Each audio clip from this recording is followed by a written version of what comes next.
পুনর্জন্ম। এখানে আমরা এমন একটি ভাবের অঙ্কুর দেখিতে পাইতেছি, যা হইতে আত্মা সম্পর্কে সঠিক ধারণার উদ্ভব হইতে পারে, যেখানে প্রকৃত মানবকে কেবল শরীর না ভাবিয়া আত্মারূপে ভাবা হইয়াছে, যেখানে প্রকৃত মানব ও তাহার শরীরের মধ্যে অবিচ্ছেদ্য কোনো সম্বন্ধ একেবারেই নাই, সেখানেই আত্মার মুক্তি সম্বন্ধীয় মহান ভাবের উদ্ভব হওয়া সম্ভব হইয়াছে। এই স্তরে উঠিয়া আর্যগণের দৃষ্টি যখন মৃত ব্যক্তির আবরণভূত বস্তু সদৃশ জ্যোতির্ময় দেহকে ভেদ করিয়া তদ অতীত স্তরে উপনীত হইল এবং আত্মার নিরাকার পৃথক স্বতন্ত্র সত্তার প্রকৃত তত্ত্ব দ্বারা বুঝিল, তখনই প্রশ্ন উঠিল, কোথা হইতে এই ভারতবর্ষে এবং আর্যদিগের মধ্যেই আত্মার পূর্বস্তিত্বের, অমরত্বের এবং স্বাতন্ত্র্যের ধারণা প্রথম উদ্ভূত হয়? প্রাচীন মিশর সম্পর্কে সম্প্রতি যত গবেষণা হইয়াছে, তা হইতে এরূপ কোনো প্রমাণ পাওয়া যায় না যে সেখানে কখনো স্বতন্ত্র স্বয়ংসম্পূর্ণ পার্থিব জীবন লাভের পূর্বে বিদ্যমান আত্মার অস্তিত্ব সম্বন্ধে তাহাদের কোনো ধারণা ছিল। কোনো কোনো রহস্যবিদ্যাবিদ অবশ্য এই তত্ত্বের অধিকারী হইয়াছিলেন, কিন্তু তাহাদের ক্ষেত্রে প্রমাণ পাওয়া যায় ওই ভাব ভারতবর্ষ হইতেই আসিয়াছিল। কার্ল হেকেল বলেন, আমি নিঃসন্দেহে বিশ্বাস করি, যতই গভীরভাবে মিশরীয় ধর্ম অনুধাবন করা যাইবে, ততই স্পষ্টরূপে প্রতীয়মান হইবে যে মিশরীয় জনসাধারণ যে ধর্মের অনুসরণ করিত, উহার সহিত পুনর্জন্মবাদের বিন্দুমাত্র সম্বন্ধ নাই।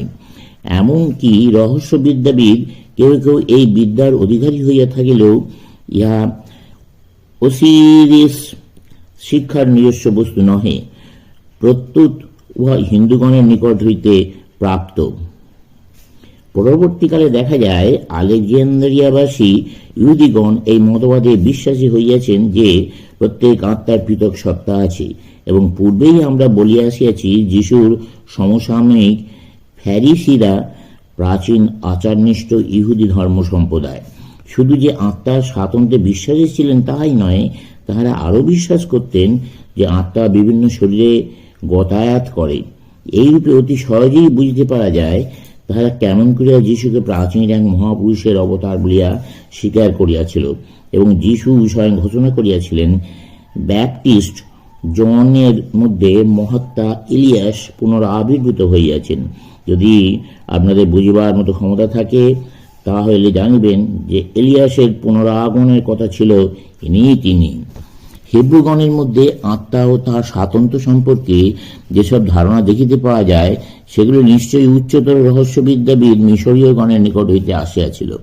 মিশরীয় গণ আবার সেগুলি হিন্দুদের নিকট হইতে পাইয়াছিলেন।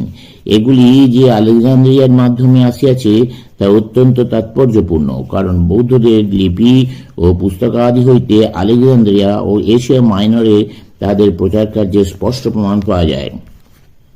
এরূপ কথিত আছে যে গ্রিকদের মধ্যে পিথাগোরাসই সর্বপ্রথম গ্রিকদের নিকট আত্মার পুনর্জন্মবাদ প্রচার করেন। গ্রিকরা আর্য জাতির অন্তর্গত বলিয়া ইতিপূর্বে মৃতদেহের অগ্নিসৎকার করিত এবং প্রত্যেক আত্মার স্বতন্ত্র অস্তিত্বে বিশ্বাস করিত।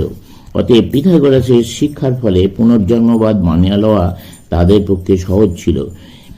ইপুলিয়াসের মতে পিথাগোরাস ভারতে আসিয়া ব্রাহ্মণদিগের নিকট শিক্ষালাভ করিয়াছিলেন। এ পর্যন্ত আমরা এটুকু জানিয়াছি যে যেখানেই আত্মাকে কেবল শরীরের চৈতন্যপ্রদ অংশবিশেষ না বলিয়া তার স্বাতন্ত্র্য স্বীকৃত হইতেছে এবং উহাকে মানুষের প্রকৃত স্বরূপ বলা হইতেছে, সেখানে ইহার পূর্ব অস্তিত্ব সম্পর্কে বিশ্বাস অপরিহার্য রূপেই আসিয়া পড়িয়াছে। এবং আমরা ইহাও জানিয়াছি যে সকল জাতি আত্মার স্বাধীন পৃথক সত্তার বিশ্বাস করতেন, তারা প্রায়ই তাদের মৃতদেহ অগ্নিতে দগ্ধ করিয়া ওই বিশ্বাসের বাহ্য প্রমাণ দিয়া গিয়াছেন। যদিও আর্য জাতির মধ্যে প্রাচীন পার্শ্বিকগণ সেমিটিক প্রভাব হইতে মুক্ত থাকিয়া মৃতদেহ সৎকারের একটি অদ্ভুত প্রথা আবিষ্কার করিয়াছিল, তথাপি যে নামে তারা তাদের টাওয়ার অফ সাইলেন্স কে অভিহিত করে, তা হইতেই জানা যায় বা দহনার্থ দহধাতু হইতে নিষ্পন্ন হইয়াছে।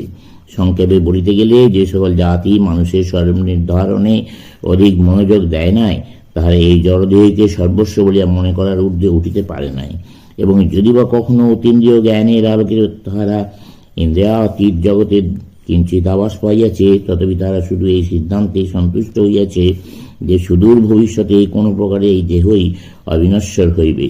অপরদিকে আরেকটি জাতি ছিল, যারা মানবকে মননশীল জীব রূপে গণ্য করিয়া তার স্বরূপ অনুসন্ধানের সমস্ত শক্তি নিয়োজিত করিয়াছিল।